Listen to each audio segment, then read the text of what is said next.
Sweetheart, eat the cookie outside, okay? Eat the cookie outside. You have to go with your parents? Where are your parents?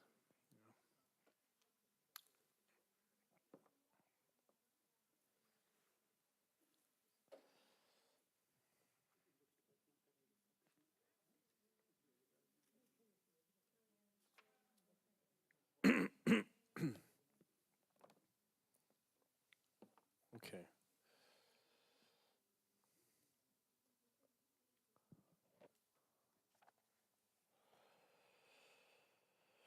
Allah.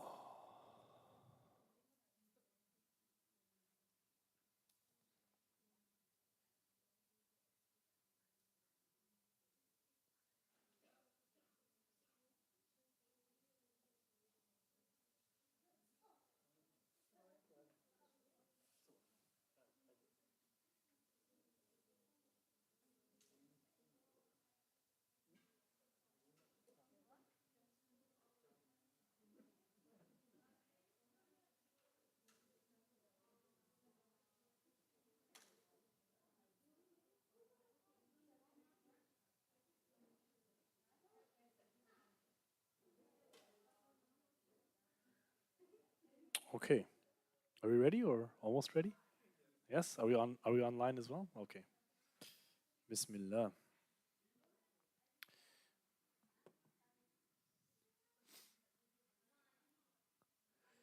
بسم الله الرحمن الرحيم الحمد لله رب العالمين وصلى الله على سيدنا محمد وعلى آله وصحبه أجمعين سبحانك لا علم لنا إلا ما علمتنا إنك أنت العليم الحكيم اللهم علمنا ما ينفعنا وانفعنا بما تعلمنا وزدنا من فضلك علمنا تعليما إنك على كل شيء قدير وصلى الله على سيدنا محمد وعلى آله وصحبه وسلم السلام عليكم ورحمة الله وبركاته Alhamdulillah, it's that weather, right? Where if I have to pull out my Kleenex, if I'm sniffing a little bit, I'm not sick, it's just for some reason the cold. Alhamdulillah. It's a time of barakah, right? Allah's rain is coming down.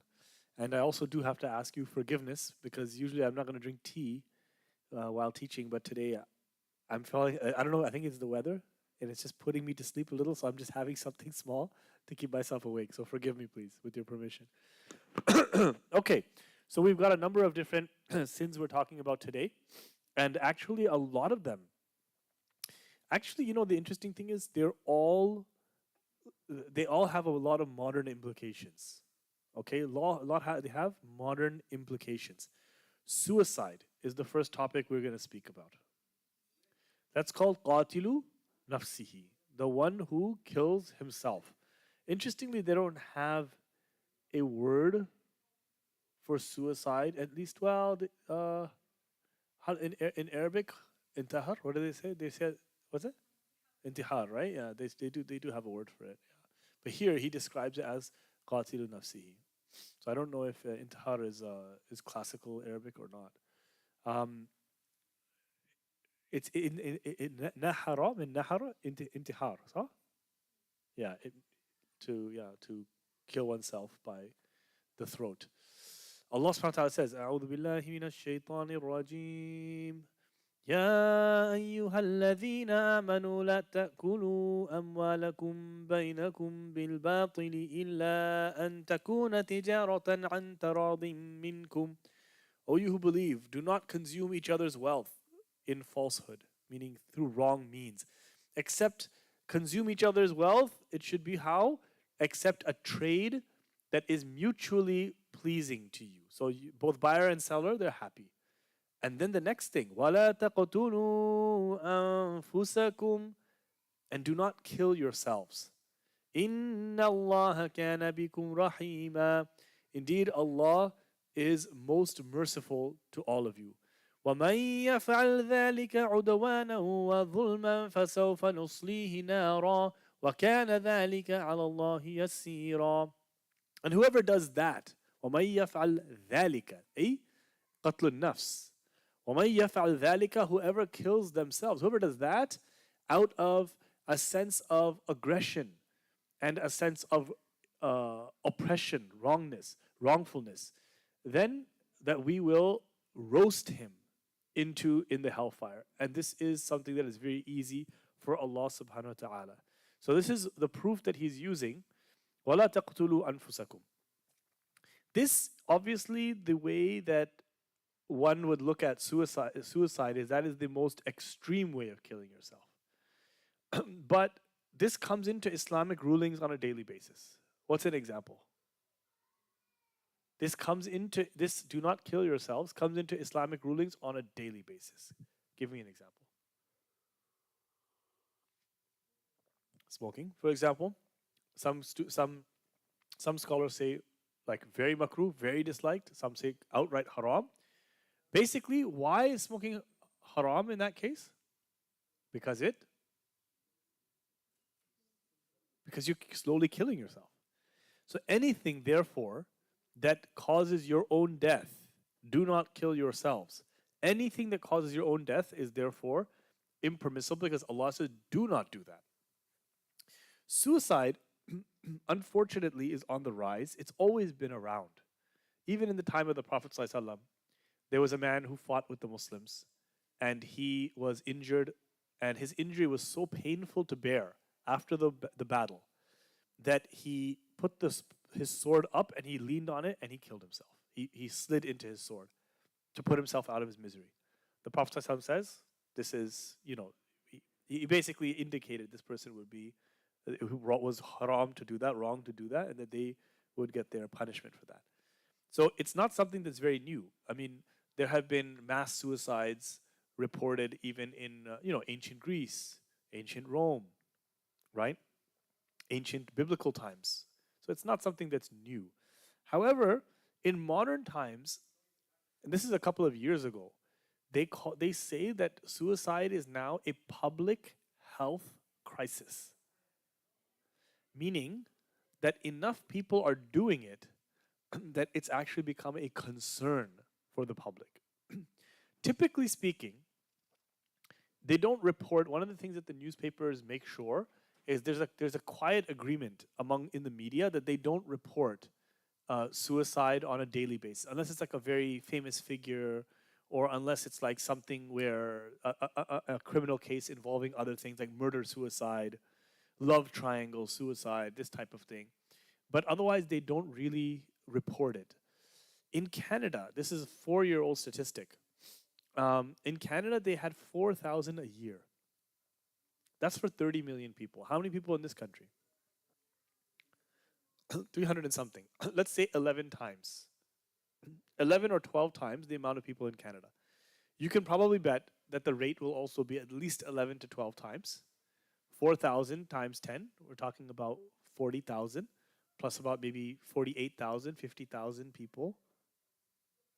Can you imagine 50? And that too, I don't know if the suicide rate is higher in America than Canada, right? Can you imagine approximately 50,000 people in this country dying, killing themselves in a year? This is not from a disease. This is not from violent crime. This is doing it to yourself. This is why it's called a public health crisis. If 50,000 people died any other way, you would be extremely alarmed. You would say this is a genocide. This is a huge crime. This is a pandemic. And yet, the reason why this is a quiet epidemic is because you don't hear about it too much. We pray janazah. We don't know why someone passed away. We never know why. But it happens where, I did once. There was a janazah happened a little while ago, and I asked. There was a young man, and I asked, what was the cause of the passing? As his father passed away. He said, I don't really know.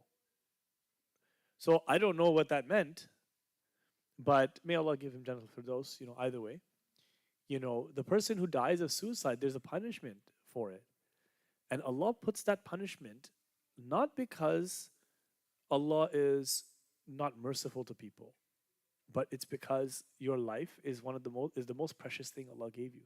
Think about it. Without life, you would not be able to have iman. Okay? The only reason you have iman is because you were brought into this world with life. Murder is haram. Some people say, my body, my choice. Right? Meri jisam meri marzi, you heard that? So in the modern extreme is, this is my life. If I want to leave this life, I should have every right to do so.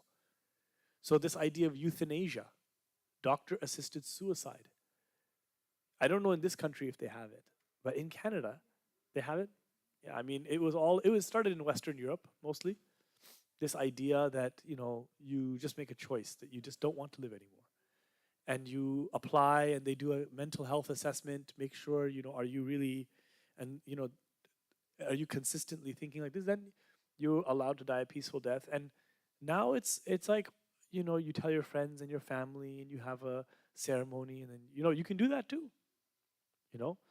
So, but the reason why would suicide be haram when it's your choice? Like it seems like it's your choice.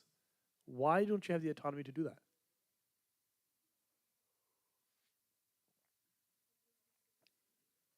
Okay, despair is a sin, but that's not only why suicide is haram. Because somebody could commit suicide not through hopelessness, but through other reasons. Are there other reasons to people commit suicide? And I'm sorry if this is a difficult topic for anybody. Yeah, I know somebody who was once a type of a friend who committed suicide. So it's not an easy topic, and I understand that. Yeah. So are there any other? Hopelessness is one reason. What else? Avoiding responsibility. What's a big example of that in modern times? Not in this country, but there's back in India. There's a big, big, big trend of this.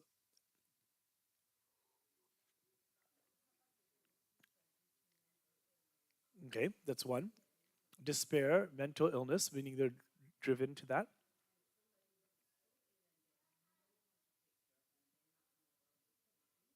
Okay, so that's a kind of despair, like hopelessness, right?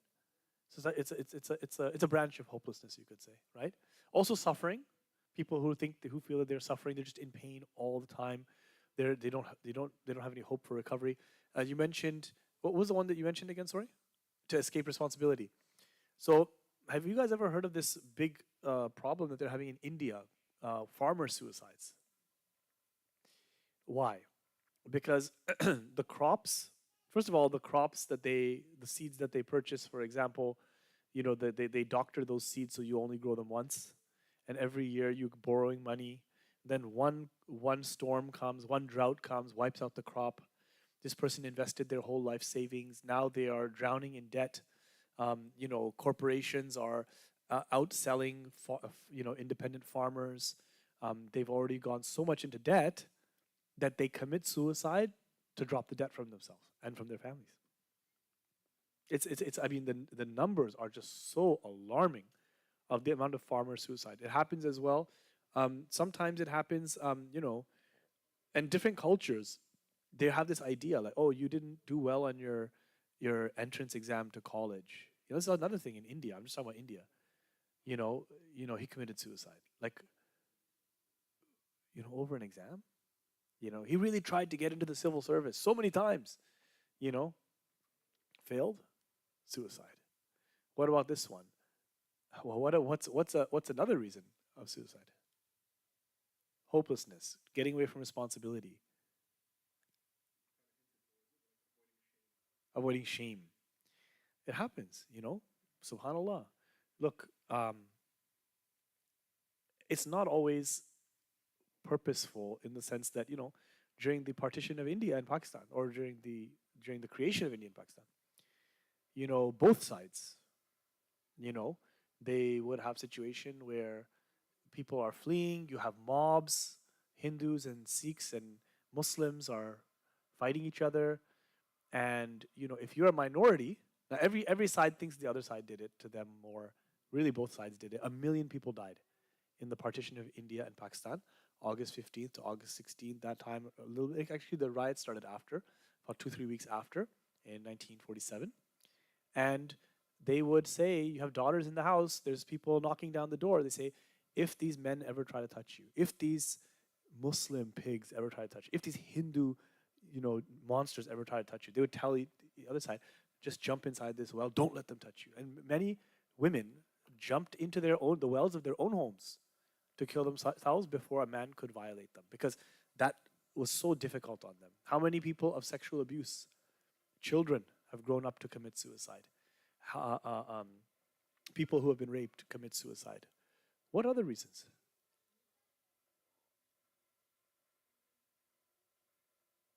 Any others? Well, What's the most famous, perhaps the most famous suicide story is which one?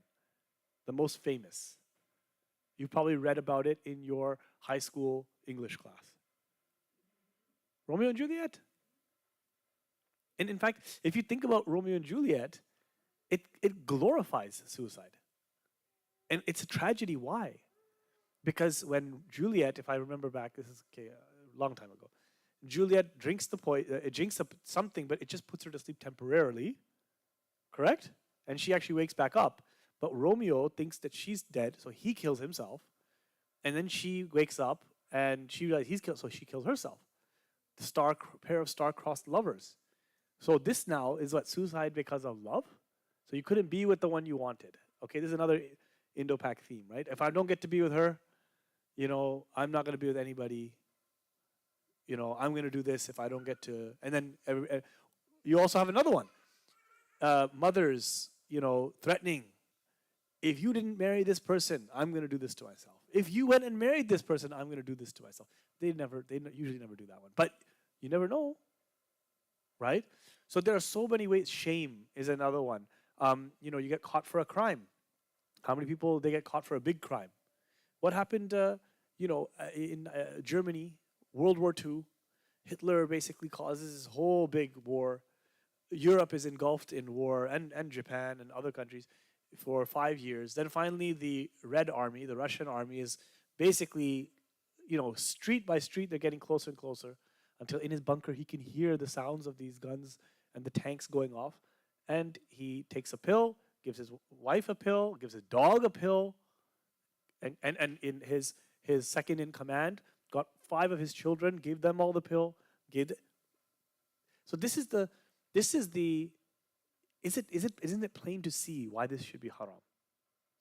Because once the acceptance of such an idea comes into a society, that idea takes off and it takes the forms that we would consider silly. We would consider Romeo and Juliet absolutely insane that you would think like this. Killing yourself over an exam, it's insane.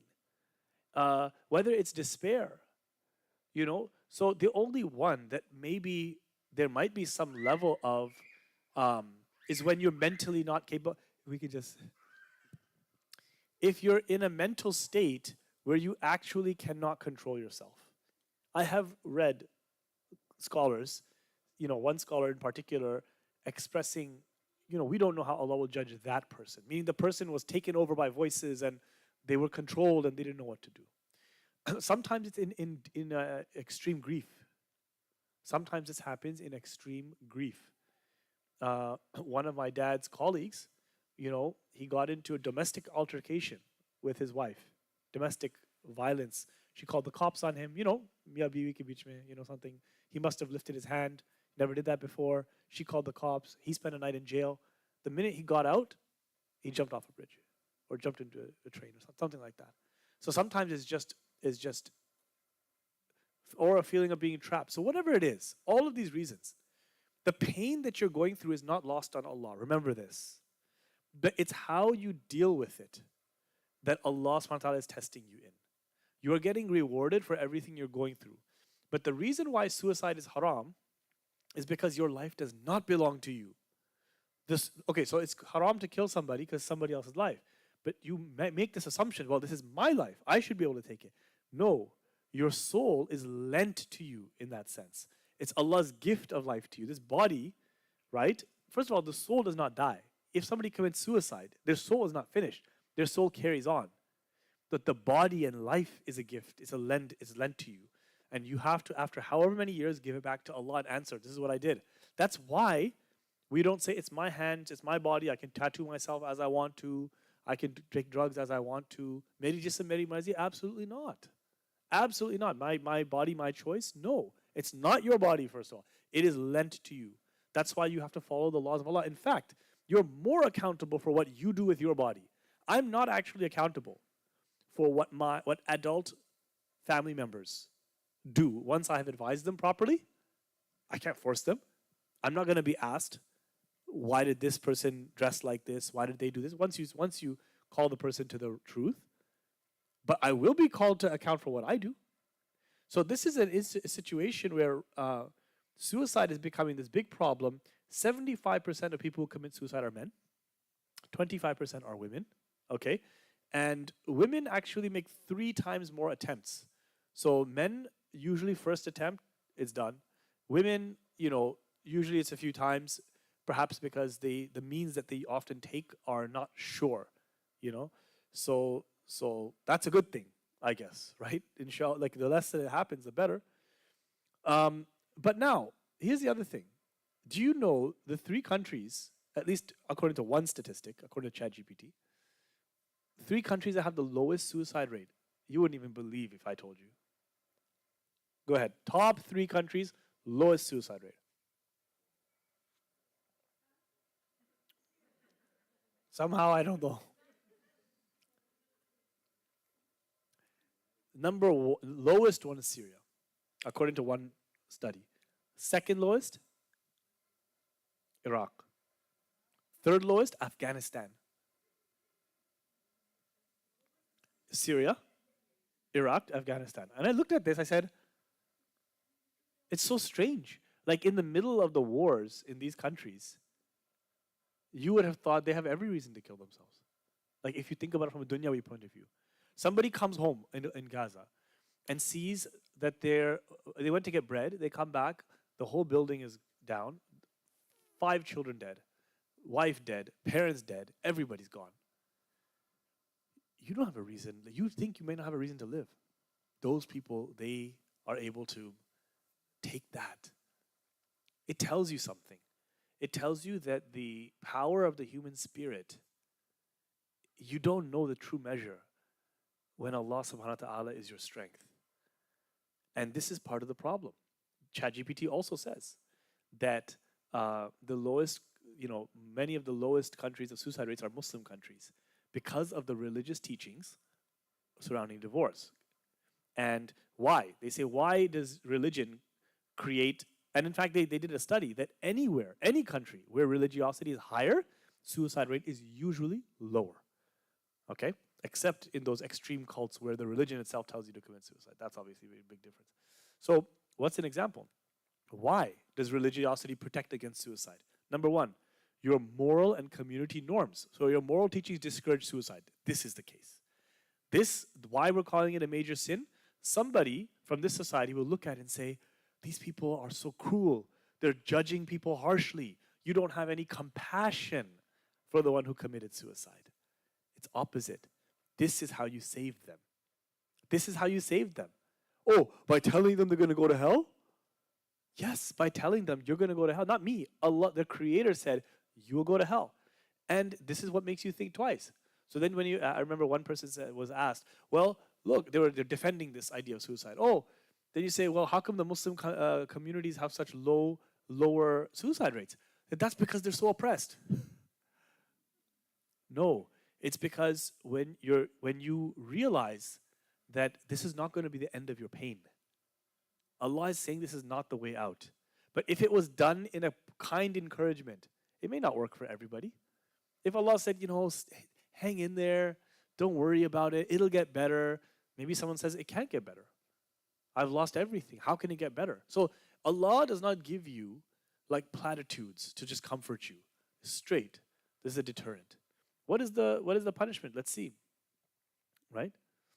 عن النبي صلى الله عليه وسلم أنه قال كان في من كان قبلكم رجل به جرح فجزع فأخذ سكينا فهذ بها يده فما رقى الدم حتى مات قال الله تعالى بادرني عبدي بنفسه حرمت عليه الجنة.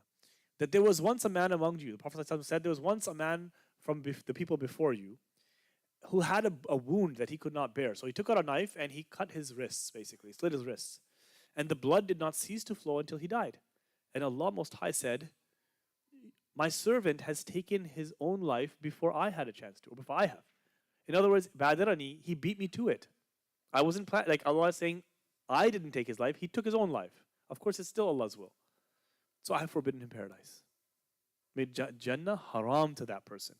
عن النبي صلى الله عليه وسلم قال من قتل نفسه بحديدة فحديدته في يده يتوجأ بها في بطنه في نار جهنم خالدا فيها أبدا ومن قتل نفسه بسم فسموه في يده يتحساه في نار جهنم خالدا مخلدا فيها أبدا.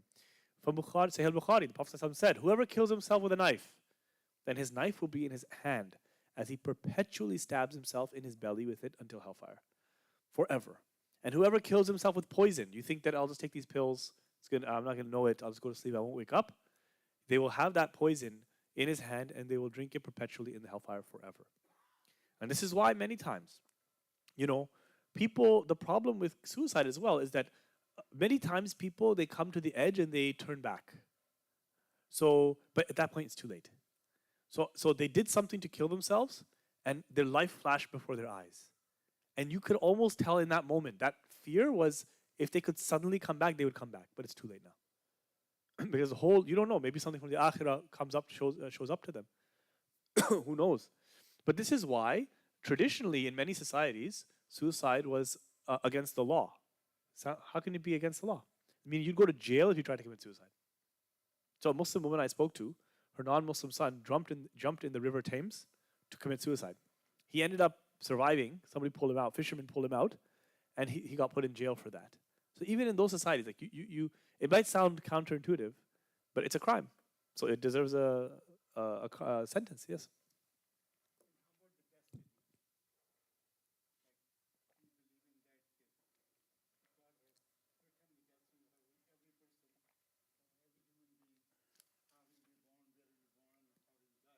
Yes.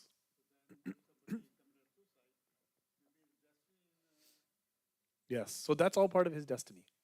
So the thing is that, right. So here's the thing though. You know, we know, let's say this person, if he did not commit suicide, he would have lived on to this many years. But he decided to end his own life, let's say half that time. Okay? But that doesn't mean that in the knowledge of Allah, he doesn't know that this servant will commit suicide. That was written for him when he was in the womb of his mother. But he did it in a way that he was not supposed to do, so he has to receive the punishment. He lives out that punishment for what he was destined to do. It doesn't mean Allah is pleased with that for him. It just means Allah knows. Because otherwise we're saying that Allah got surprised by someone doing it, then Allah doesn't have complete knowledge. You see? Same with murder. Same with murder. If we say if they would not have been killed by them, they would have lived on and on. But obviously Allah knows, right? Exactly who has to. Yeah. You see what I'm saying? So you grow into, you're basically chasing the destiny that is written for you already. You're doing the actions that Allah knows you're going to do already. You're just discovering it for yourself.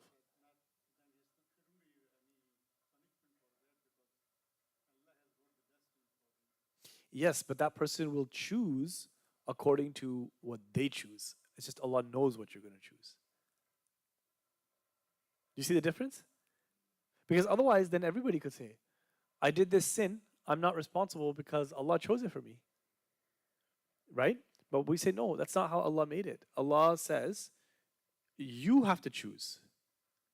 Because in one way, you're blaming Allah. In fact, the shaitan, when the shaitan was kicked out of Jannah, he said, oh Allah, by the fact that you misled me, give me a chance to stay alive until Judgment Day and mislead Adam alayhi salam's children. He blamed Allah for that. He said, you misled me. You knew I was going to get kicked out of Jannah. All this time, you knew that. So you misled me. Technically speaking, Allah is the one who gives guidance and who takes away guidance. So technically speaking, Allah did not guide shaitan. But that was the way of shaitan. What did Adam alayhi salam say and Hawa? When they ate the fruit, they didn't say, oh Allah, you made us eat this fruit. They said, Rabbana dhalamna anfusana. Oh Allah, we have wronged our own self. You see, this is the way of the Muslim, is that they blame themselves because Allah made us responsible. But the way of the shaitan is to technically say, well, technically you knew, so we have to be careful how we get into that. Right? Inshallah. Okay. Any questions about that before we... Now, also the question, are they going to stay in hellfire forever? This, a lot of scholars say, how does this match when we know Muslims will go to Jannah one day? Okay, is the Muslim who kills himself, is he a kafir? A Muslim who kills himself, does he become kafir? What's that?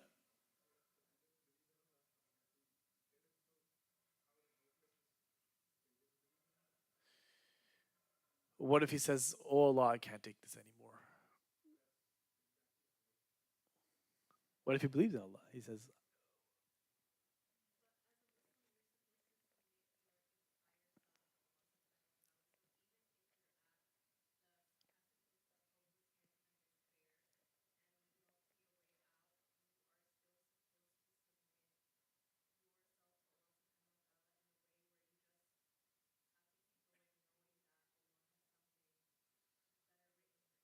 "Okay, okay, but but the question is, do you become a kafir?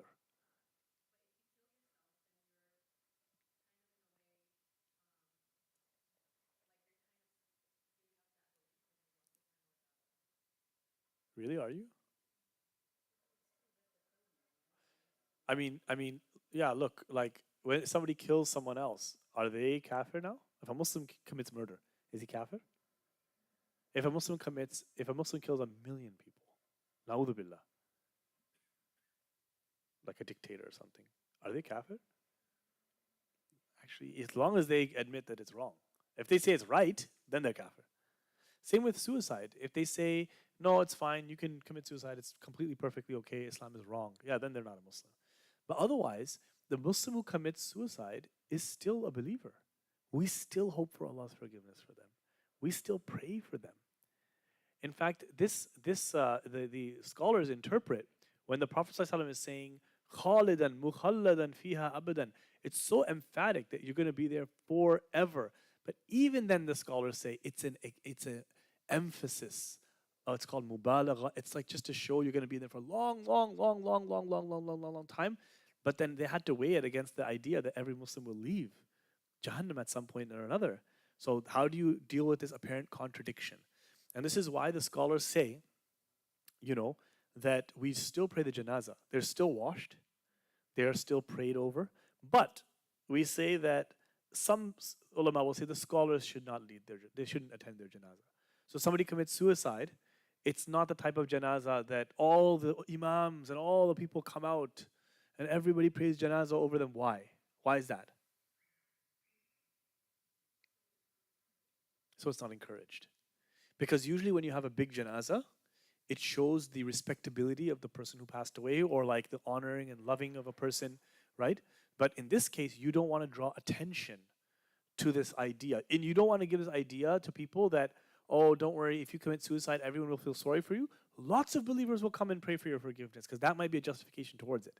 So it's actually a mercy to the person who's considering suicide to not attend that janazah. Why? Like some people have to among the Muslimin.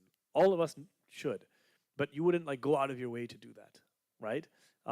For if you're like a scholar or something like that, to give that person, kind of to give people hope for it or to promote the idea. Okay, any questions about this before we go?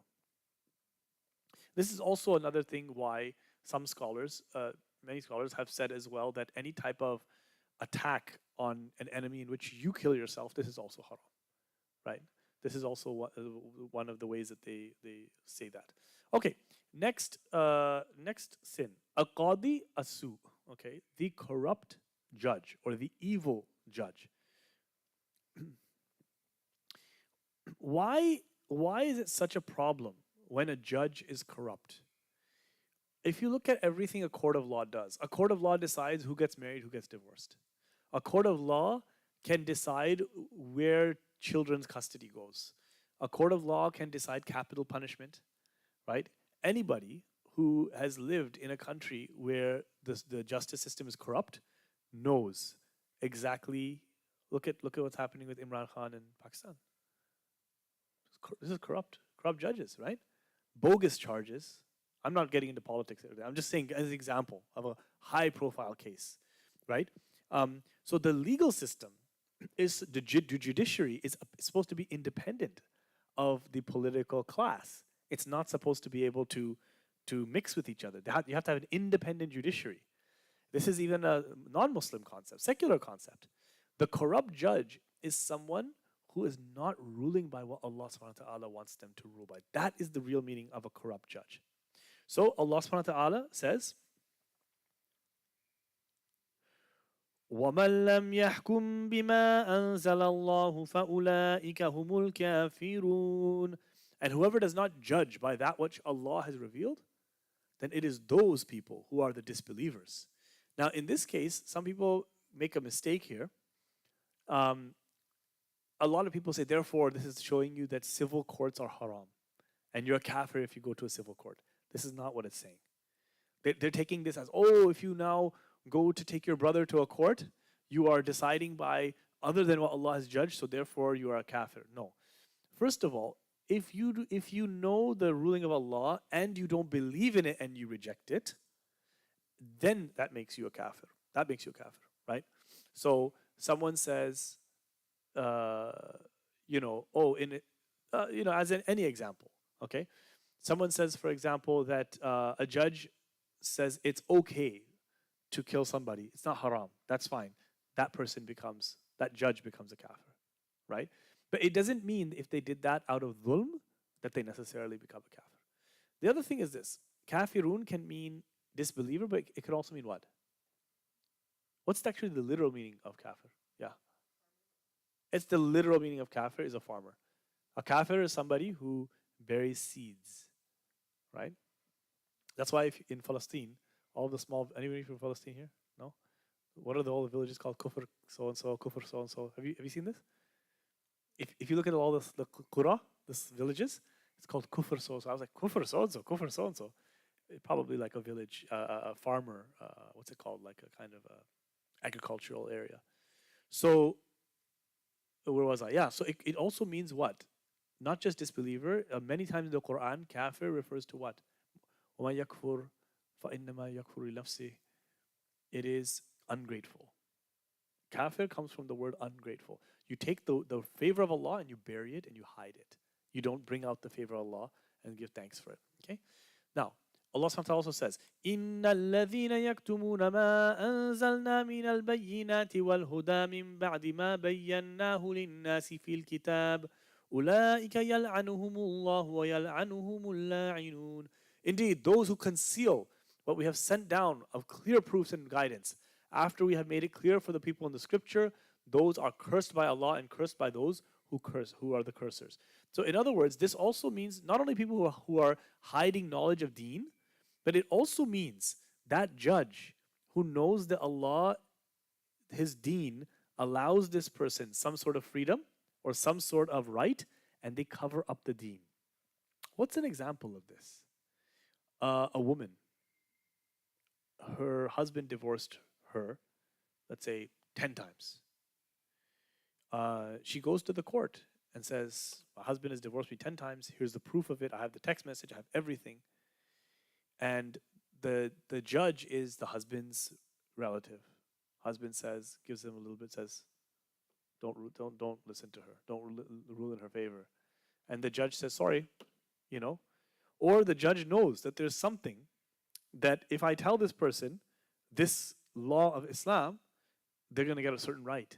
So you hide. The judge, they don't know it, I'm not going to say anything. And then you do some sort of dhulm to that person. That's another aspect of being a corrupt judge. So there are a couple of hadiths that I want to share about this as well. In which the Prophet ﷺ is reported to have said, لا يقبل الله صلاة إمام حكم بغير ما أنزل الله. Allah will not accept the prayer of the imam or the leader who rules on other than what Allah has sent down. So if you make a decision based on something that's not fair, so let's say even an imam is general here. Sometimes, okay, two people in the masjid have a dispute. And one person has the haqq, they have the right. Okay? But because this person is a donor, this person is from your community. I'm not saying it happens here, okay? I'm just giving an example. Of course it doesn't happen here, alhamdulillah. But it's an example where you sided with this person because, they're my tribesmen. Or they're a very prominent person. I have to now go against this person. It happens, right? So sometimes also we do this because of political pressure. Someone is accused. I've seen this before too. Someone is accused of harassing, sexually harassing or assaulting someone else. The person denies. No, this has not happened. This is not true. There's no proof. But the public pressure, the court of public opinion says, you got to put this guy in jail. You have to. Finish. And people have been wrongfully, there's no proof, right? They have been wrongfully punished for this. And I've seen a situation, in that situation where the woman claimed, it was where I was working. Woman claimed, male colleague came up to me, started touching me, started doing all of this. And she said, get this guy fired. And I remember my bosses, they said we would rather take a match and burn down our entire business with 100 plus employees than fire one person unjustly. They had taqwa of Allah. Even though the public pressure was, woman has said, you have, listen to her, believe her. You have to get this guy out. Okay, what happened? Later on, somewhere or another, there was a camera and the entire thing came out. He came inside, used the microwave, left, didn't touch her, didn't do anything, didn't come close to her. She was covering up because she got caught with a boyfriend secretly, and this is a Muslim country. She was so embarrassed, to offset it, she accused somebody else of assaulting her, something like this. You see? Now, a corrupt judge, he would pay attention to public pressure. A politician whispers in the judge's ears, this court case is coming. You better do this and this. Keep that guy in jail. Do not accept this. Do not accept that. Those are all examples of corrupt judges who are in the hands of politicians. And the Prophet ﷺ also said, قَادٍ فِي الْجَنَّةِ وَقَادِيَانْ فِي النَّارِ. There is going to be one qadi in Jannah, qadi meaning judge. One judge is in Jannah, and two judges are in hellfire. So every three judges, one is in Jannah and two are in hellfire. Imagine. 1/3 of judges in the Muslim world, let's say, you can hope for them for Jannah. 2/3 of the judges of the Muslim world, you could be afraid of hellfire for them. Why? قَادٍ عَرَفَ الْحَقِّ فَقَضَى بِهِ فَهُوَ فِي الْجَنَّةِ. The qadi, the one guy, the 33%, let's say, one qadi knows the truth and he rules on the truth. He will be in Jannah. And then there's one qadi that knows the truth and he purposely overlooks the truth. He will be in hellfire. And the third qadi, he judges without proper knowledge and he's in hellfire anyway. Okay? The judge has no idea. The judge doesn't know. He doesn't have a knowledge of deen. And he says, don't worry about it. Okay, do it this way, do it that way. I think it's like this. So even a judge who is judging without knowledge, this person's in hellfire. If two people come in front of you and you don't know how to tell the difference between this and this, maybe it's a business issue, maybe it's a marital issue. If you don't know the answer according to Islam, stay quiet if you're ever put in a judging position. And he says, Imam Al-Dhahabi says, فَكُلُّ مَنْ قَضَى, every single person who judges without proper knowledge or without proof from Allah and His Rasul ﷺ for what he judges, then he is under this category. So not just a judge, anyone who makes a judgment when you don't know, this person is included in that. And another hadith of the Prophet ﷺ, 2 qadis are going to be in the hellfire and 1 qadi will be in Jannah, just like we said. And then he says, yeah. Okay, any questions about this before we get to the next one? This is why the Prophet ﷺ, he discouraged people from becoming judges. He says, whoever is made into a judge, it's as though they have done dhabah of themselves, slaughtered themselves without a knife. Can you imagine how bad it would be to slaughter yourself with like this? The Prophet ﷺ is saying, if you accept to be a judge, it's like you've been slaughtered without a knife. This is why, historically, the big ulama, they did not want to be judges. Because they knew the Khalifa, many times the imams and the kings, they were corrupt.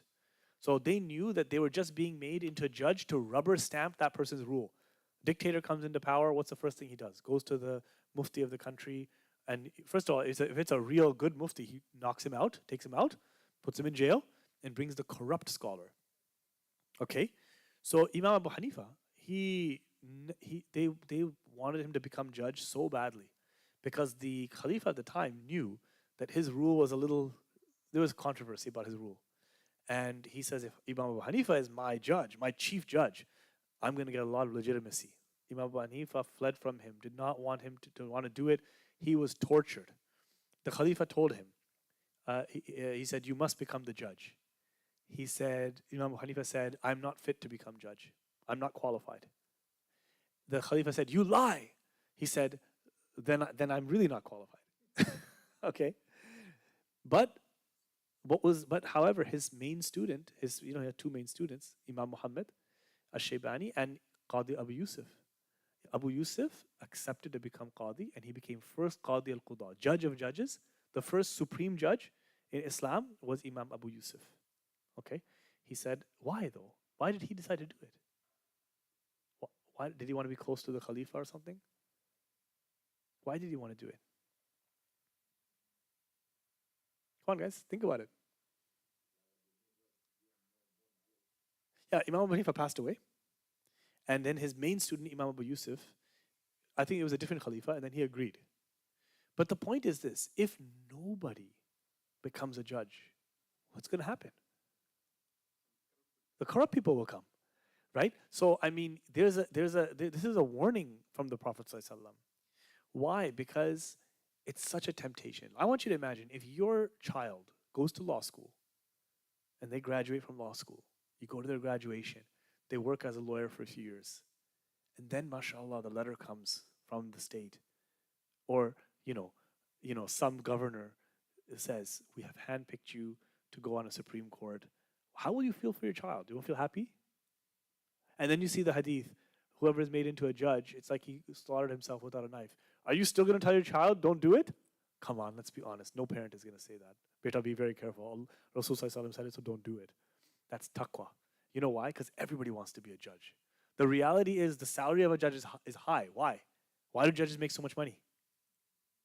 So what? So that they're not corruptible. The reason why they pay judges so much money is so that you're not easily swayed and corrupted. So a judge is a very, very honorable position, right? I mean, technically the judge is higher in position than the head of state. The head of state could be tried for a crime, a judge will be over them, right? So, I mean, in reality, the judge has the power to interpret constitution. It's a very, depending on what type of court you're in, but this is why that saying is there, because you're going to become the judge if a king wants you to become a judge. But you better watch out how you rule. What else? Let's see, any other interesting hadith? There's so many interesting hadiths about this. Yeah, alhamdulillah. So then the Imam, yeah, and also the Prophet ﷺ did say, whichever ruler makes ijtihad, tries their best, and is correct in their judgment, then they have two rewards. One for trying honestly, and the other one for being correct. So they look into the case, they're like, oh man, what is this? What does Allah say? What does Rasul say? What is fair here? What is the evidence? What's the proof? And they decide. If that matches with what Allah wanted, you get two rewards. And if that person makes a mistake, they try their best, they make a mistake, they still get one reward. If a judge makes a mistake and accidentally sends someone to jail for the rest of their life, is that sin on the judge? No, the judge gets a reward for it. Because they were honest. They tried.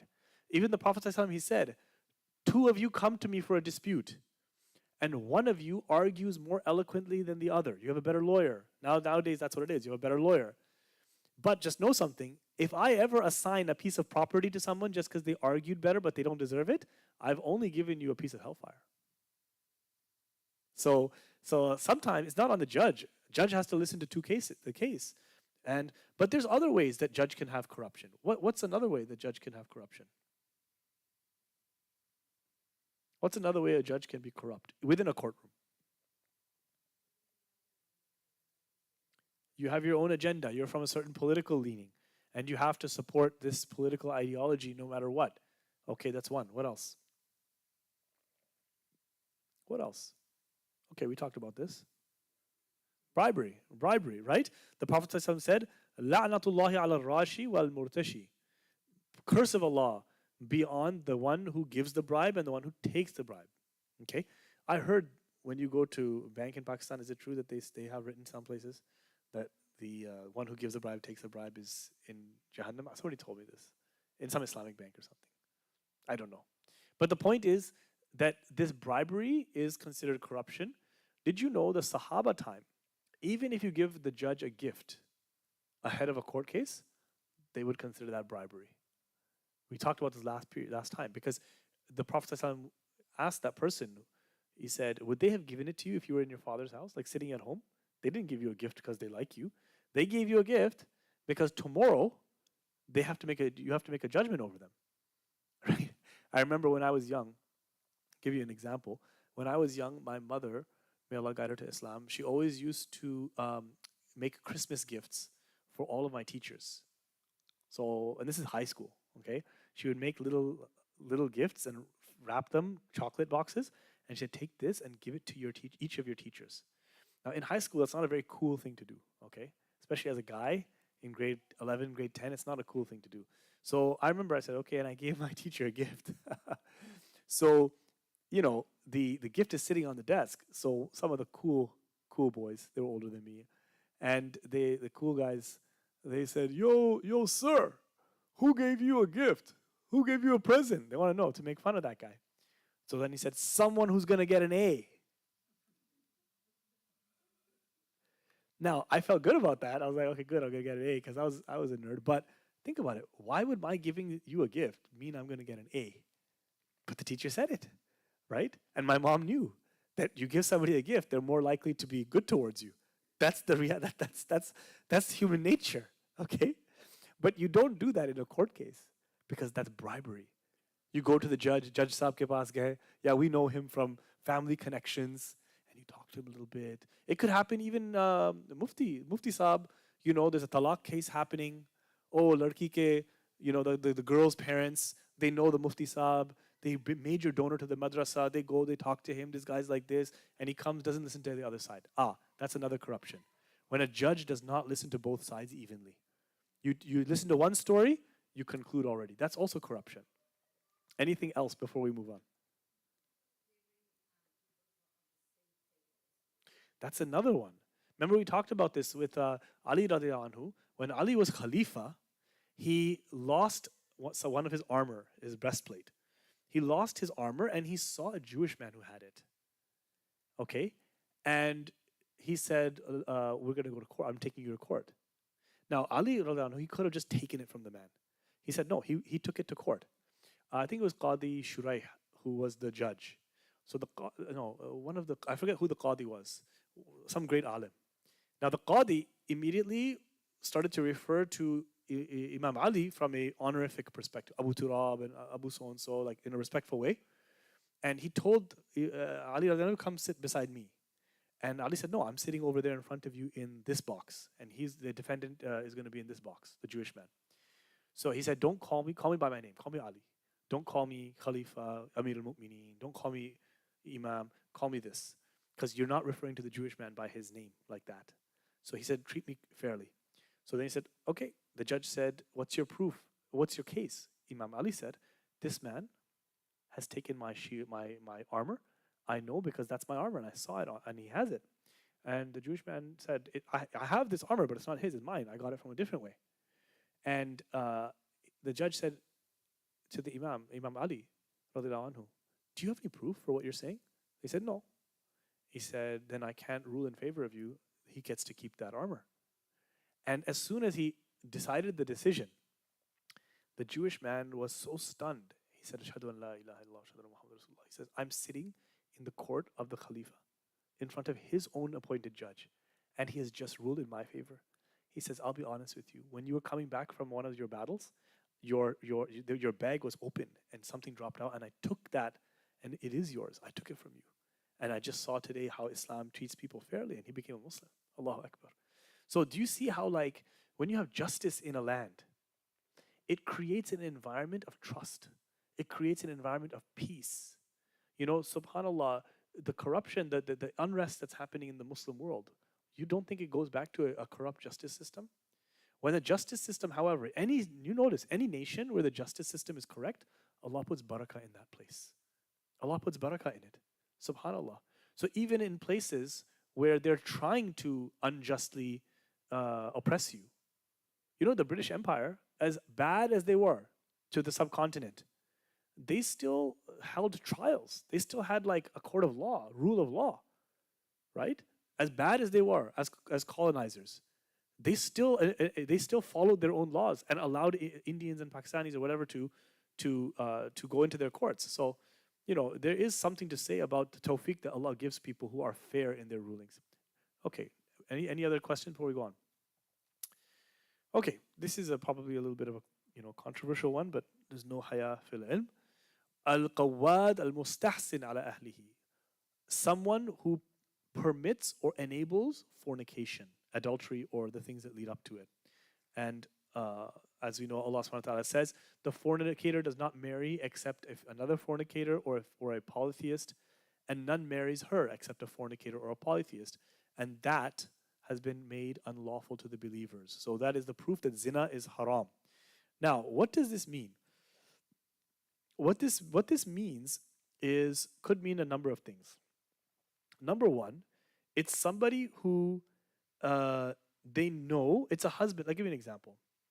Sometimes a husband, he knows his wife is committing adultery. He knows she's going with her cousin. He looks at the phone. He sees a message, like her social media message. And there's 3 levels of this. Either one, he knows it, but he doesn't say anything. For what reason? There's many different reasons actually that happens. He knows it and he doesn't say anything because maybe he's so in love with her that he doesn't want to upset the marriage. And he's so weak internally that he doesn't have the strength to bring it out. And so he cannot bring out her affair because he's worried she's going to then really leave me and she's going to go with that guy. So that's one type of person. Another type of person is he knows but he doesn't say. He knows it, so he doesn't like it. Another type of person sees it and he approves it. Oh, it's okay. She's just, she's a young woman. I'm an old man. Let her go do what she wants. Or he knows what's happening, but he doesn't really want to go into it, right? Like she goes out on a Saturday night with the girls. Now the flip is also happens. Some women, they know their husband is cheating on them, but they just like, what can you do? This is what men do. This idea. And then there's another one, which is the worst of all, which is a person who actively allows their wife to do it or even finds someone in that situation. You may say, how is that even humanly possible? Listen, we're living in a time today, and again, we're not talking about evil in order to promote it. But as the Arabic saying goes, we learned evil not to indulge in it, but we learned evil because whoever does not learn it cannot avoid it. Okay? So I've had cases of Muslims where the husband has gotten the wife involved in zina because he finds pleasure from his wife doing that. Twisted. Completely twisted. But it's happening. This idea of swinging. The idea of open marriages. Husband and wife aren't getting along. This is another thing. In society today, they are encouraging open marriage. What does it mean? Husband and wife can't get along. They've got kids. They've got this. Okay, let's just do this. You date whoever you want. I'll date whoever I want. But we'll still stay married to each other. This is not something obscure. This is happening openly. And now even in the magazines and media, they're talking about what is an open marriage? How do you make an open marriage work? Can you imagine they're actually saying this? So polyamory, all these types of things. So this is something that is haram. The Prophet ﷺ said, 3 people will not enter paradise. They just will not enter. Al-aq liwalidayhi, a disobedient person to their parents. Right? Meaning disobeying them in something that Allah has said you should disobey and you should obey them and respect them in. And a dayuth, a person who lets his wife go out and be with other men, or their daughter, and so on. Or rajalatun nisa, or men who imitate women. Okay, those are the 3 examples that are given. Any questions?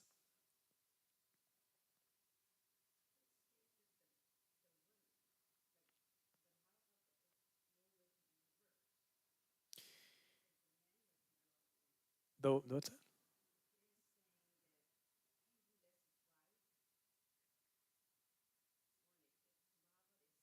Yeah, the other way counts too. But the reality is, and this is a very strange thing, there are some men with a twisted fetish that want to see their wife with another man. I've never met a woman who has similar twisted desire. Some things, shaitan gets the men with. But if she's a willing participant, then she's committing sin too, right? So may Allah save us from all these things. May Allah prevent and save us from all these things. Um, you have to be so careful. One of the sisters I did their nikah here. One of our new Muslim sisters, subhanAllah. I did the nikah here. She married a Muslim guy. Didn't look into him very much. I said, come on, investigate him a little bit. Few people tried to say, sister, don't rush. SubhanAllah. After like a little while, she called me. He's trying to get me to do other things with other people. Like this is not something that's happening only with the kafirs. Our own Muslims are falling in. Why? Because they're watching things online, they're watching the movies and getting ideas. And the same filth that's infected, before it used to be only non-Muslims. Now some Muslims are all doing this.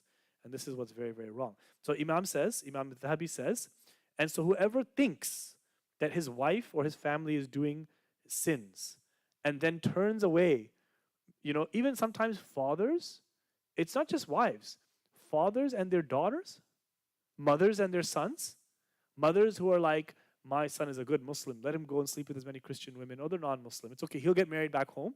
Right now, he's doing whatever he wants. This is haram.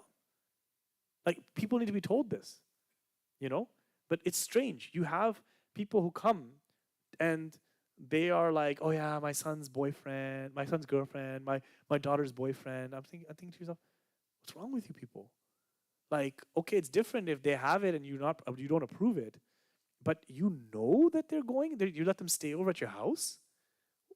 What kind of world are we living in where Muslims are like, well, it's better that they do it here than they do it outside? This is the kind of mentality that we're living under. It's different once you find out, oh no, I don't want to upset my child, they might cut me off. Okay, no one is saying you cut your child off, but you got to say it's haram. This is not acceptable, right? So the one who suspects that their family is doing this, but pretends not to know because they love the family member, or because they have a debt to their wife, so they owe their wife money, or they owe meher to the wife, and they know if they kick the wife out of the house, they'll have to pay the meher. Okay, so they're not saying anything, or they have small children, and they don't want the wife to leave the house and leave the kids with you, so you don't say anything. All of those, he says, subhanallah, ترفعه إلى القاضي وتطلبه بفرضهم. And he says this is less than someone who actively promotes it. Okay, and then he ends with this line: there is no good in a person who does not have jealousy over their spouse or their children. Ghira or ghaira, it means protective jealousy. There's no exact word, but what that means is, if you're married to somebody, you don't like it if they're liking some other woman's picture. If some strange man calls the phone, you're not just like, oh, they're just friends. No, what is that? Who was that guy? Why is he smiling at you? This is not controlling. It has to be within reason, of course, right? Some people go overboard as well. They go overboard, right? I mean, in this society, if your wife has many, many cousins, and they grew up all together, and then they're at the masjid, and they're not doing anything wrong. They're just like, hey, how's it going? Whatever. She's going to be on a group chat with the family. You may not like it in your culture, but understand it's not always something wrong. So you have to be a little bit understanding. Okay. So there's extremes too, right? But many times people don't have ghira. They don't care. Like, you don't care how your husband is flirting with other women at work. You're not, oh, I'm not insecure. Let him do what he wants. It's between him and Allah. You heard this too. Oh, it's between him and Allah. No. One of the ways that Allah made you protect your spouse is by being jealous of them. It's very good if your spouse says to you, who is that person? Who's on your phone? I'm not saying they have to go inside all of your messages. No, that's another extreme, I think, too. There should be trust. But this is what protects people. Otherwise, people will start flirting with everybody and just say, oh, I'm not cheating. But what happens? Sometimes you have a casual friend. You let your spouse have a casual friend. That casual friend likes your spouse. But oh no, they're just my work friend. It's just okay. I'm just going to go for a lunch with her. We're just doing it to catch up on work outside of work hours, right? What happens? That person likes your spouse. Your spouse maybe doesn't have feelings, but what happens when there's a fight between husband and wife? They go to that person. That's why the majority of affairs take place where? Actually at the workplace, right? So this is where it starts. Okay, next one. الرجلة من النساء والمخنث من الرجال. Acting, basically it is women who act like men and men who act like women. So acting like the opposite gender. The main concept here is that as Muslims, we are essentialist. What does this mean? It means that we believe that being a man or being a woman is part of your essential nature. You don't choose it. You are born that way. It is in your DNA. It is destined for you. Your soul is imprinted with it. It's not just your body. You are a male soul or a female soul. It's immutable and unchangeable. It's your essential reality. Nowadays, and subhanAllah, it's so strange. Can you imagine? So this type of behavior was happening already in the time of the Prophet ﷺ, and even before that. Okay? So what the Allah subhanahu wa ta'ala, the Prophet ﷺ, he has said, لعن الله المتشبهات من النساء بالرجال والمتشبهين من الرجال بالنساء. Allah has cursed those women who imitate men and those men who imitate women. And the Prophet ﷺ also said, لعن الله المرأة تلبس لبسة الرجل والرجل يلبس لبسة المرأة. Allah has cursed a woman who wears a man's clothing, and a man who wears a woman's clothing, a woman's dress. So this is cross-dressing, right? This is very clear in our religion. Now we are in a situation that was, at least now it's calmed down. Do you guys notice it's calmed down quite a bit? May Allah bless, alhamdulillah, the president, alhamdulillah, he said there's only two genders. So he did it. It's a good thing, alhamdulillah. No, it's really. Because did you know that, listen, 4 years ago, when I gave this lecture on YouTube, I was worried. Because Canada's a bit more liberal country, and I was worried. Because politically speaking, this whole transgender, cross-gender thing was getting had such a hold on everyone that it was becoming like completely acceptable. And it came to the point where, male change rooms, female change rooms. I mean, can you imagine a woman in a change room and there's a man enters it? Can you imagine a female jail and a male enters it? Can you imagine? So it doesn't make any sense at all. And it started becoming absurd when it got to sports. So you see you saw the video, the swimmers. So these are top world-class female swimmers. They're swimming, and all of a sudden one person just crosses them, and that happens to be the guy who's been a woman for 1 year, okay, quote unquote. Same thing, weightlifting record, boxing match between, a woman and a guy, someone who's basically a man just a year before. And that woman got beat up so badly.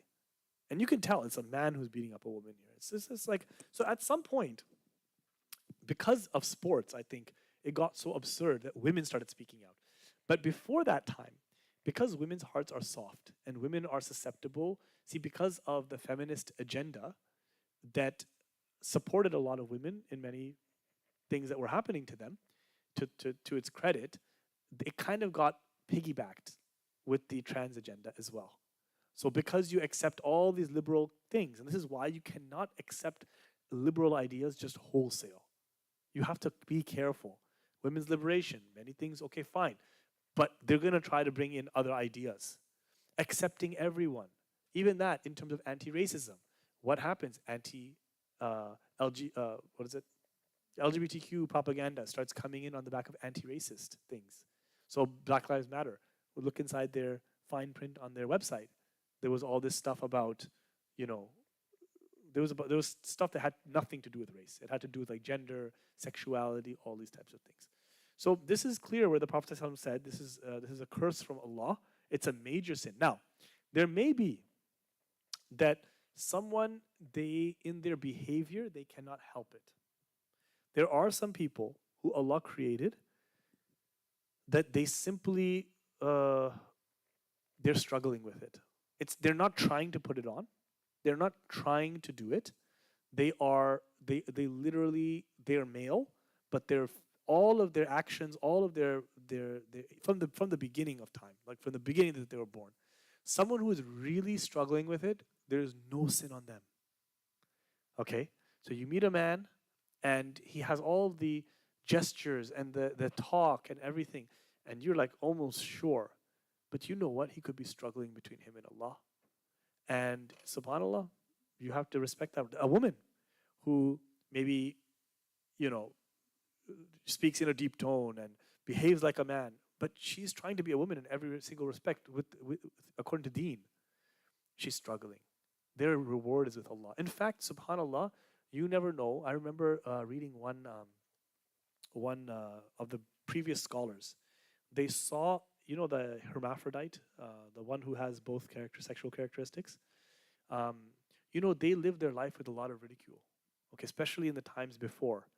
You know, it went overboard too. People might ridicule them, beat them up, stuff like that, just because of their characteristics. And they were seen in a dream. They said, "What happened to you? What did Allah do with you?" He said, "He gave me Jannah. He forgave me and gave me Jannah for everything people used to put me through in this life." Right? So may Allah subhanahu wa ta'ala make it easy for those people. May Allah save us and our families. But you know, there are some Muslims who are tried with this, and they were there in Medina too. The Prophet simply said, you know, there was one man, an effeminate man, who used to enter upon the wives of the Prophet.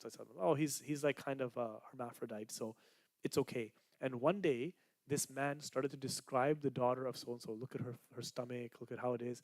The Prophet walked in. He heard this, and he said, he has a manly aspect to him. He said, this man, wear hijab from him. He's not going to come in your gathering anymore. So there was a time when, in the beginning of Islam, these people were allowed to intermingle with women. But after it was clear that, no, you don't know on which side. Okay, it's happened. It's very, very strange. But the guy says he's a woman. He did the whole change. He gets put in a women's jail. Women end up pregnant. How's that possible? Because it could be fluid. And this is another thing. When it is done by your own feelings, there are people who also transition back. And this is why it was reaching like a had. It was reaching a limit when they were saying to children, I don't know if it happened here, but in Canada this was happening, that they would screen if kids want to change their gender, and they would allow children to change their name, and then try to get hormonal therapy, and the parents don't have to know about it. Parents do not have to know about it. They don't have to inform the parent that we've started calling your son a girl's name. And it was fine. When, the first year I came back to Canada with my children, my daughter, they read a book in class. You know, usually the books that you read in grade 8 are like you're getting into the famous novels, you know, The Outsiders, or, you know, Lord of the Flies, or something like this. She got some novel about transgender, a boy who wants to become a girl, written like, and I read this book. It was like 2 or 3 grade levels behind. I got it from the library, read the whole book. And it was promoting hormone therapy. It was promoting pornography. It was promoting this and that. I got a meeting with the teacher. And I said, why did you, we weren't told this book was coming. And very sneaky, she didn't send the book home. The kids had to read it in class and leave it in class. Could not bring it home. She said, okay, we have a transgender child in the class. I wanted to include this book so they feel comfortable. I said, for the sake of one child in the class, you made my daughter and the entire curriculum like change? She said, I won't do it again. I said, no problem. Thank you very much. I just want to let you know I'm an imam in the community. If you ever have questions about Muslim cultural practices, feel free to call me. I was so friendly, she couldn't even tell that I was angry. Okay, because in Canada you can't act like. I just wanted to make sure. Guess what happened? She calls me one day, and she said, I just want to let you know that there's a Muslim girl in your daughter's class, and I want to know how to deal with this. She has come out to me that she is gay. Okay, she's a lesbian. 8th grade. She doesn't want her parents to know. And she has stopped believing in Islam because of this. And then She said, "Do you know any groups, like Muslim queer groups, that I can perhaps direct her to?" Listen to what the teacher said then. So I know she's shaitan. She's a devil. No, no, she is a shaitana. She is. This is a devil to take some Muslim child and promote this. She said, "Are there any Muslim groups that can support her? I don't want her to lose her faith." Immediately, I knew this lady is lying. You don't care about the iman. You just want her to promote this idea. So I said, "No, I'm sorry. I do know. I did know a group or two. I would never give the name." I said, "No, I'm sorry. I don't know, and I don't have connection to them." But I said, "Tell her to read the poetry of Maulana Jalaluddin Rumi, and when she grows older, she will go on a journey herself to discover Islam for herself." And the teacher told me the girl's name, said the parents don't know. I went to my daughter after I hung up the phone. I said, "Sweetheart, do you have any Muslim friends?" She goes, "Yeah, I only have one Muslim friend in my class." "Who is it?" It was that girl. My daughter didn't even know. My daughter did not even know. I said, "How's that girl doing?" She said, "She has problems with her parents. Her parents are taking her for Umrah because they're worried she's not praying or she's not wearing hijab or something like that." And I said, "SubhanAllah, parents don't know. Teacher is secretly trying to mislead her. The parents, SubhanAllah, they don't even know how bad it is with their daughter. This is what we're going through." And this happened in my daughter's class. Immediately I pulled her out of public school. That was it for me, right? So this is the type of things that we are facing. May Allah subhanahu wa ta'ala, this is very relevant. Imam Dhahabi is not just talking, he's something that's coming out now. So, yeah, any questions otherwise?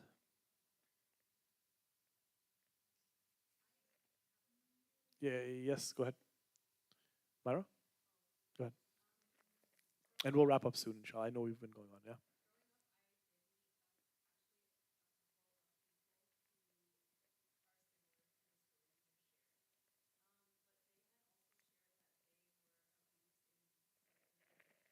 Yeah.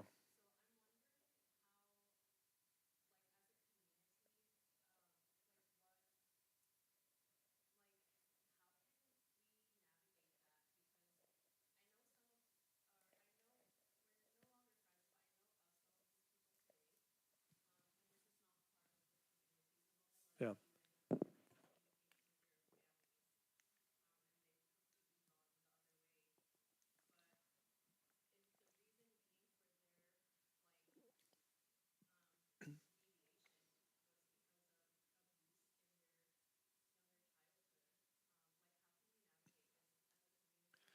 Yeah.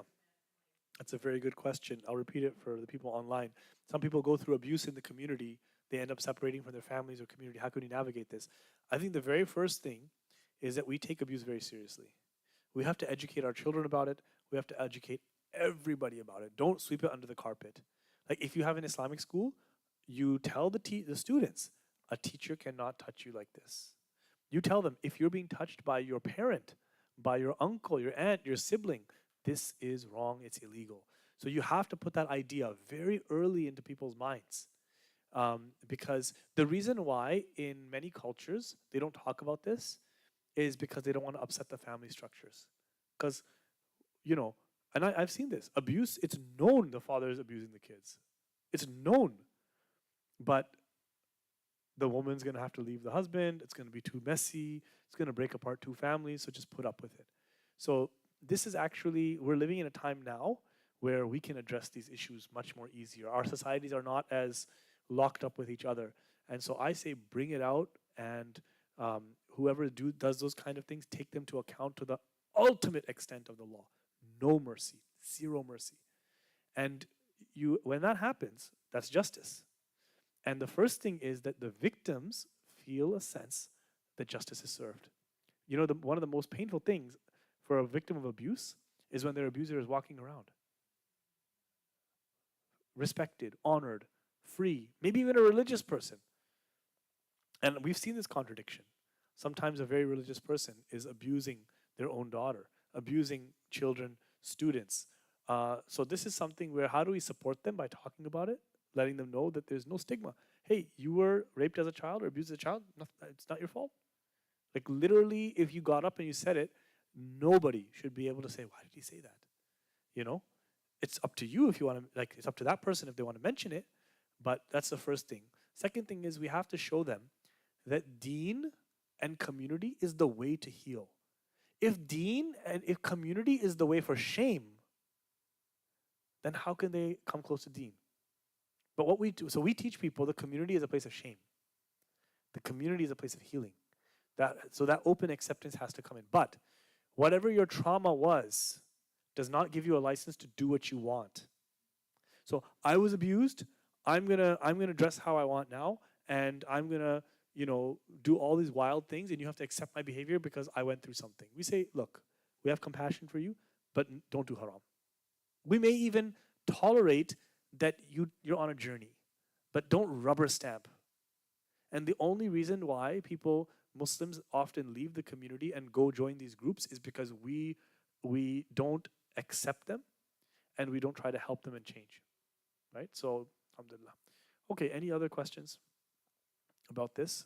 And I'll take I'll take a few more quickly so we don't fall behind. Okay, next one is marrying for halala.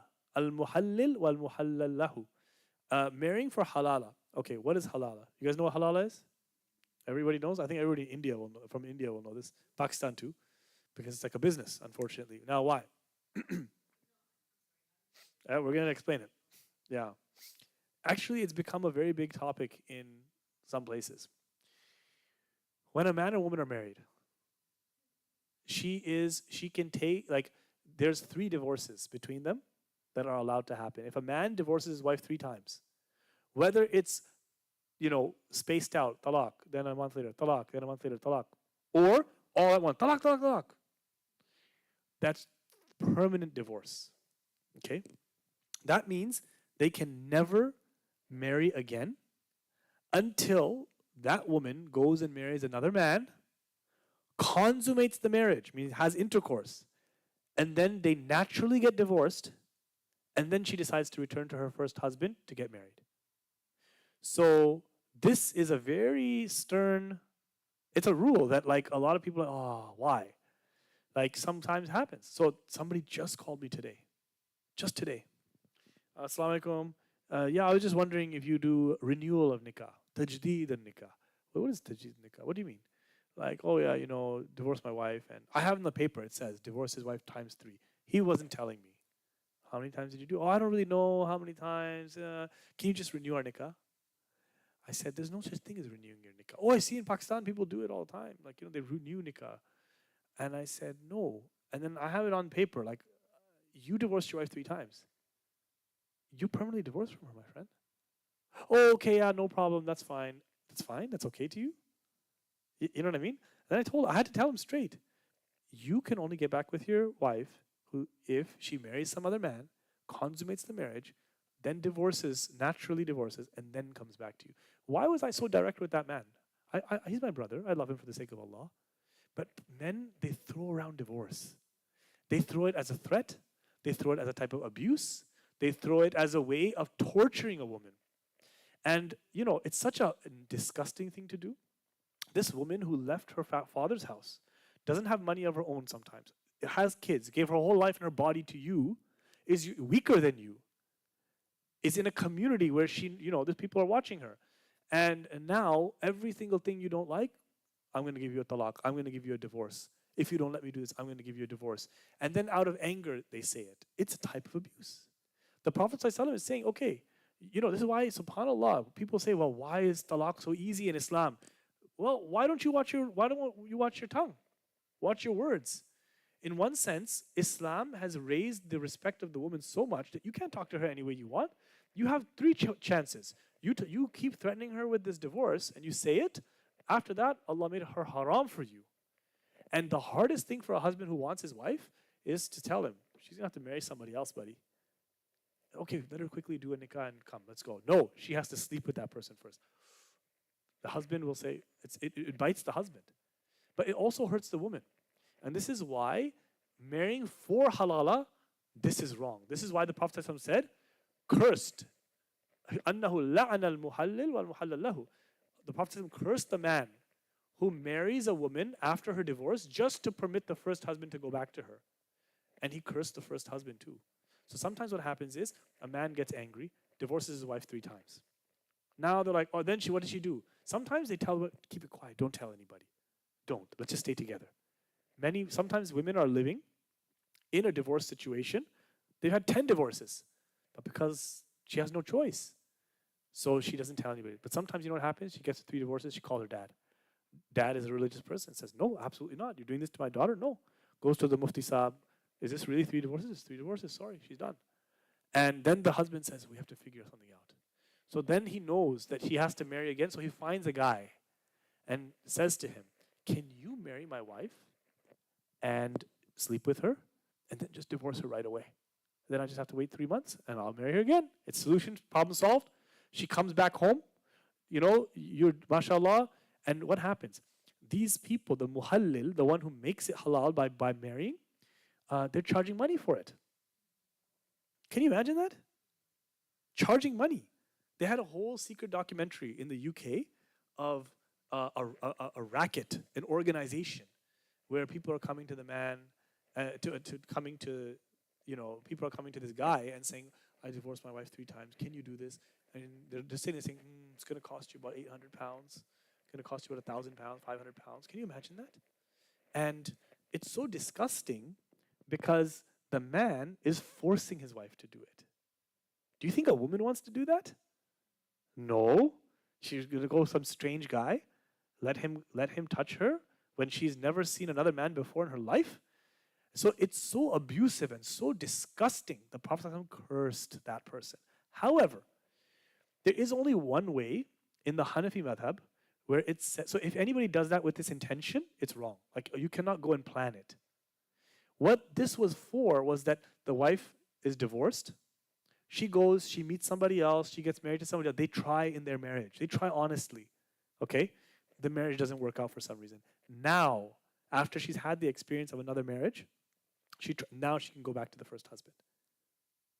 But after she goes back to the first husband, now there's a sense of like, there's regret from his side. There's knowledge that, listen, your wife can go marry somebody else. Do you see how it kind of resets? Then you reset. But this idea that you can just, so this is the problem, and sometimes men are desperate. Somebody came to me, says, I divorced my wife 3 times, said she's going to have to marry somebody else. Can you do it? I said, no, what are you talking about? So men are actually in the mentality that they'll actually do it. And this is why it curse on that person, whoever does this. This is why, subhanAllah, did you know? So in the Hanafi school, however, they say, it's written, that if a man married this divorced woman without declaring this, without being paid, without planning, he got married to her, he tried, then he said, you know what? She actually is more suited to her first husband. She has children with him. I think it's better we part. And then he divorces her, go back to your first husband. Okay, you have a whole life with him. I think your heart is actually attached to him. Go back. Then in that case, maybe you can say he's doing a good deed with his intention. But not somebody who plans it. Not somebody who schemes. Who does it purposely. Okay, any questions? By the way, in India now, if you do nikah halala, by the way, the BJP government, they made it punishable by jail. Why? Do you know why? Muslim women's rights groups, all in niqab. They went to this ruling party that already is against Muslims, and they dig up the social problems of the Muslims. What do they say? The Muslim community is not stopping this. The scholars are not putting an end to this. Can you do it? What did Modi say? Okay. It's another way of digging at Muslims. You divorce your wife. In fact, over there, now in India, if you triple divorce your wife, not even halala, triple divorce your wife, you're in jail.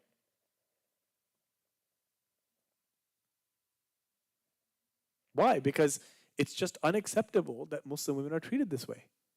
You're going to divorce her, do it with a proper thing. You just divorced her in anger 3 times. So if we don't get our act together as a community, then our women will go to non-Muslims, and Allah can make it come about that it becomes harder on the entire Muslim community. Now that guy is in jail, can't feed his family, and the divorce didn't even go through. They say, no, there's no divorce. So now you're still responsible for your wife. You couldn't get away from her. So this is why, anyways. And finally, the last one, أكل الميتة والدم ولحم الخنزير. This is the eating of pork, haram meat or blood. Allah subhanahu wa ta'ala says, I do not find within that which was revealed to me forbidden to one who would eat it unless it be a dead animal or blood spilled out or the flesh of swine. So dead animal, meita, blood that is spilled out, or the flesh of swine. For indeed it is filth. Or it be slaughtered in disobedience, meaning it is a zabah to other than Allah, dedicated to other than Allah. And whoever is forced by necessity, neither desiring it nor transgressing its limit, then indeed your Lord is forgiving and merciful. So just to summarize, this is pretty obvious. So pork we know, flesh of swine we know. Blood spilled out, what it means is when you slaughter an animal, you cannot catch the blood and then drink it, catch the blood and use it for pudding. So often non-Muslims, they make pudding out of blood, okay? So you cannot do that. And the other thing, like you cannot eat roadkill. So you're driving a car, you hit a deer, the deer's dead. Yeah, what are we going to do with this? Just take it and might as well eat it. Sorry, you can't do that, okay? Or you had a bunch of goats and the goats hit each other. One of the goats got injured and died. The farmer just says, chalo, why waste $500? Do it? No, haram. Okay, this is meita. But do you know something as well? That anything that is not slaughtered properly for the sake of Allah, this is also meita. So unfortunately, I'm kind of firm on this. I believe in halal meat. Okay, I don't believe that whatever we eat in the public is fine. No, there's a way to kill something and slaughter in Islam. Yes, the meat of Jews and Christians is fine, but you have to know that they're Jew and Christian, not atheist, agnostic. And you have to understand, are they killing it according to the laws of Islam? Right? So I'm a very big believer. I encourage you all, eat halal meat. It's more blessed for you. There's more barakah in it. It makes your deen strong, the deen of your children strong. Okay? Halal meat is a protection for you from going to the places where haram is served.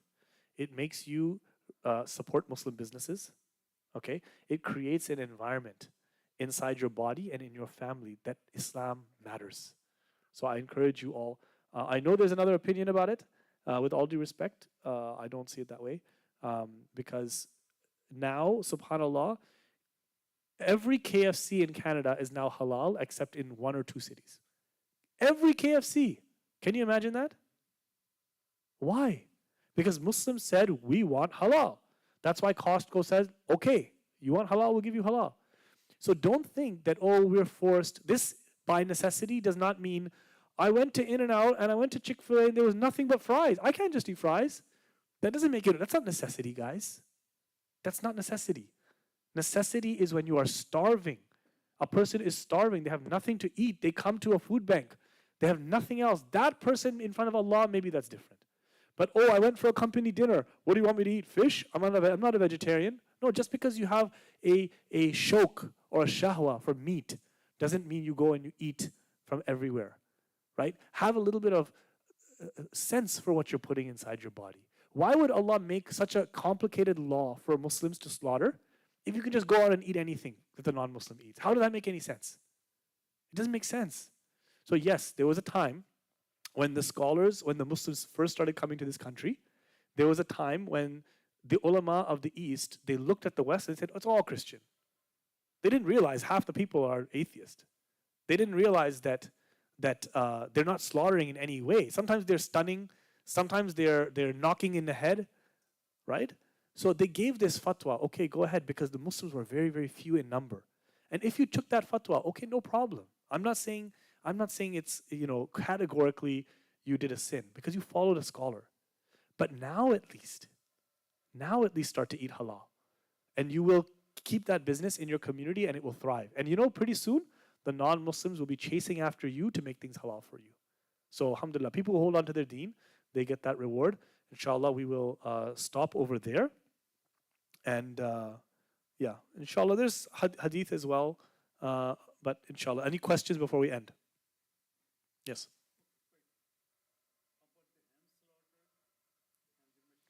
Hand slaughter versus machine slaughter. This is a difference of opinion. Generally speaking, the Indo-Pak Hanafis, they are very much against machine slaughter. They're only hand slaughter. However, when you look at the Shafi'i scholars, they said machine is okay as long as, of course, has to be Bismillah, has to be a Muslim doing it, has to cut the neck in the same way. The reason is technical. The Hanafis say that you say the Bismillah, basically you are saying the Bismillah on the neck. And the other people say you're saying Bismillah on the tool. Okay? So this is why the Hanafis said you have to do by hand, you have to be in control. And the Shafi'is said, look, as long, same with a bow and arrow. They said if you launch a bow and arrow or a bullet, a hunter, then it goes and it kills the animal. Okay? So they said if that's halal, then also if you press a button, it's also halal. It's just the way they perceive the problem. My opinion is this. Personally, you don't have to follow it. I am flexible between machine and hand. I am flexible between machine and hand. In a place where there's not much halal, at least just even if it's written halal, just go for that first. We'll argue about machine and everything when everyone's eating halal. Right? And you have to make your own choice. May Allah bless you. Any other questions before we wrap up? I know we've gone long today. Okay, Jazakallah khair, and may Allah bless you all for coming out. Is there a question? Yeah.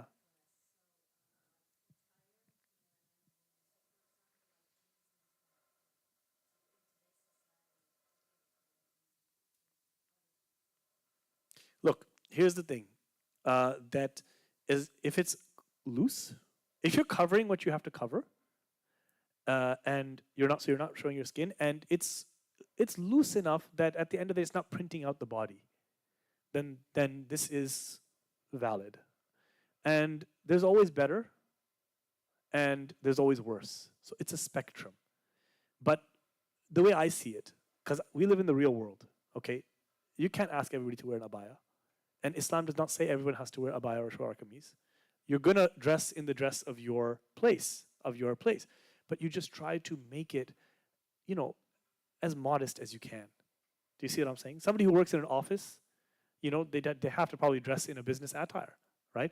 So remember, what is modest for back home may not be the same definition as here. Does that make sense?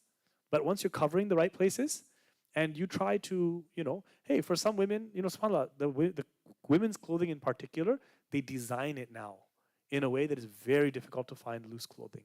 It's just designed like that. So what do? You wear a little bit of a longer top.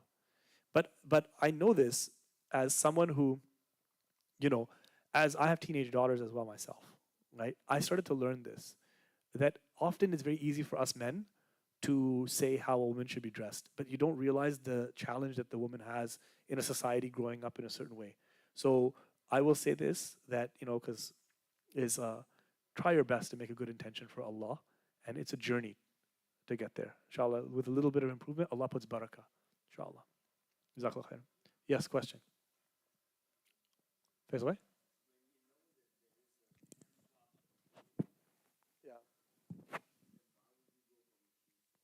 Why, if you know there's hand slaughter, then why would you go for machine slaughter? Because scholars support both. So if you believe in hand slaughter, definitely go for hand slaughter. But don't say the machine slaughter is completely haram. At least say this. Some scholars say it's okay, but I don't believe it's okay. You see the difference?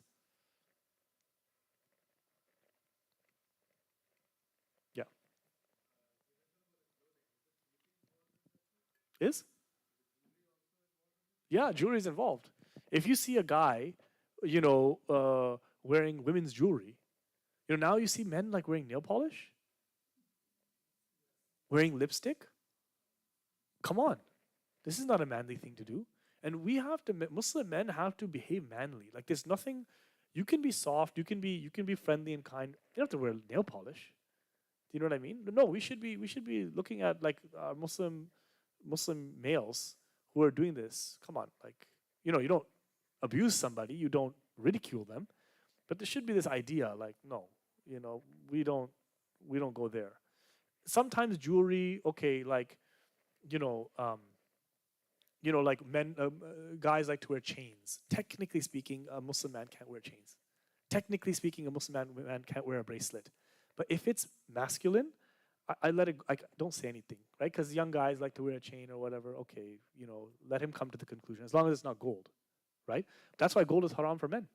Only women wear the gold. Women can wear as much gold as they want. Men no, because there's a difference, right? Men, I mean, traditionally, women are made in such a way that uh, adornment and beautification is good for them in a balanced way. They like this, it's fine. Nurture it as long as it's done in a halal, moderate way. And men should have a level of neatness, but not beautification. See the difference?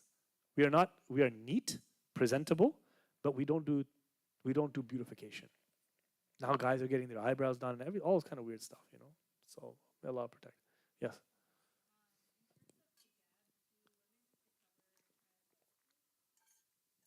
That's a good question. If it does a woman have to cover in front of a lesbian? So let's go even further one back. Do they have to cover in front of a non-Muslim? Most of the madhabs say, three of the madhabs say she does not have to wear hijab in front of a non-Muslim. Hanafi school says you have to wear a hijab in front of a non-Muslim. It's not easy though. For example, like you're in a college dorm, or maybe you're in you're a convert. So there's leeway. Now, if you know that a woman is in that way, it doesn't mean that you strictly have to wear hijab in front of her, actually. Okay? But what it means is you should be guarded about what you reveal. Because look, unfortunately, there are women in hijab who, them not wearing hijab would, how do I put this? You can still appear attractive in a hijab, right? In fact, there are people who wear hijab and are lesbians, unfortunately. Na'udhu billah, right? So at the end of the day, the ruling is not like a man, but you have to be guarded. There's more to guard than just the thing. You have to guard your behavior around that person. You have to guard, other things that you show that person. So it's wiser to do that. Yeah, but sometimes not easy. You live in a dorm of 4 people. One of them is non-Muslim, one of them is lesbian, one of them whatever. You have to balance the best you can. But being alone with that person, touching that person, definitely you have to watch out, right? Okay. Any other questions? No? Thank you guys for staying back, especially on a rain day. Assalamu alaikum wa rahmatullahi wa barakatuh. There are some refreshments outside, so please avail yourself of that. Assalamu alaikum.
Brothers and sisters, I want to ask your opinion. Somebody asked, is there class next week because of Thanksgiving?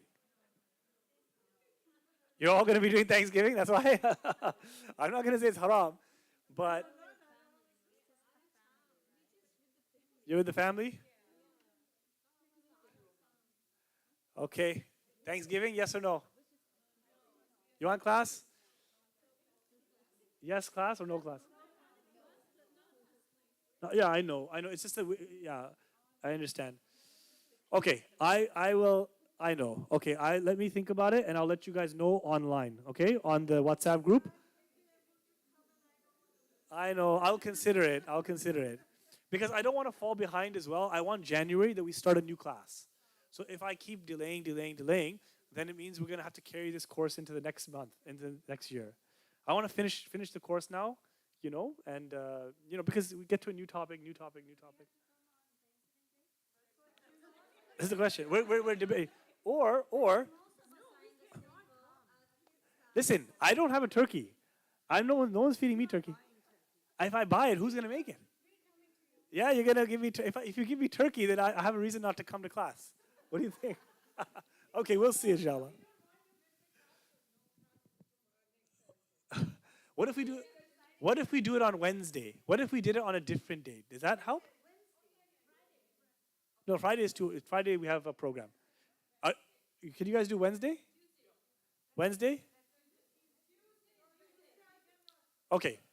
Please get on the WhatsApp group. I will see on the WhatsApp group, okay? Okay. Fine. Fine. Out of respect for my elder sisters who have children coming in, we will not have class next Thursday. The question will we have it on Wednesday or not? It's hard to say no to you. On Wednesday too? You do Thanksgiving all week?